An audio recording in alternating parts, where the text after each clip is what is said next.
Hello, bachcha. Let's read the question. When a metallic surface is illuminated with the radiation of wavelength lambda, the stopping potential is V.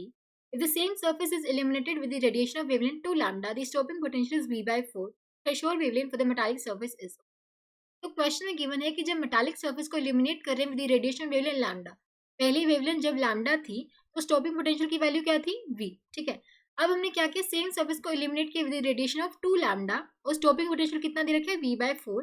हमें बताना है threshold wavelength की value क्या होगी। हम मान लेते हैं threshold wavelength is lambda note, ये हमें फाइंड आउट करना है। अब देखो, यूजिंग फोटोइलेक्ट्रिक इफेक्ट इक्वेशन हम लिख सकते हैं energy of the incident radiation minus work function would be equals to maximum kinetic energy of the photoelectrons emitted. ठीक है, और जो मैक्सिमम काइनेटिक एनर्जी होगी that would be equals to E times C stopping potential. ठीक है, in terms of wavelength हम लिख सकते हैं H C by lambda minus H C by lambda not would be equals to E we.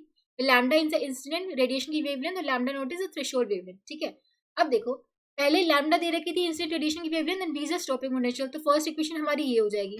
अब second case में जब wavelength हमारी 2 लैम्डा हो गई है, थ्रेशोल्ड वेवलेंथ लैम्डा नॉट ही है, और स्टॉपिंग पोटेंशियल कितना हो गया v बाय 4, ये हो जाएगी हमारी सेकेंड इक्वेशन। अब देखो अगर आप 1 माइनस 2 करोगे that would give us H C by lambda minus H C by 2 lambda, because H C by lambda not H C by lambda not के दो आपके सब्ट्रैक्ट कैंसिल हो जाएंगे, ये हो जाएगा E V minus E V by 4। ये आएगा H C by 2 lambda would be equals to 3 E V by 4। अब देखो एच सी बाय 2 लैम्डा की वैल्यू आ गई, इस इक्वेशन में पुट करोगे तो ये आ जाएगा 3 E V by 4 minus H C by lambda not would be equals to E V by 4। तो ये आ जाएगा H C by lambda not would be equals to E V by 2। ठीक है, अब देखो ये दो इक्वेशन आपके पास आ गई, थर्ड इक्वेशन और ये हो गई फोर्थ। ठीक है, अगर मैं थर्ड इक्वेशन को फोर्थ से डिवाइड करूं तो ये आ जाएगा H C by 2 lambda would be equal to H C by lambda not 3 E V by 4 divide by E V by 2। तो ये आ जाएगा lambda not by 2 lambda would be equals to 2 into में 3 बाय 4।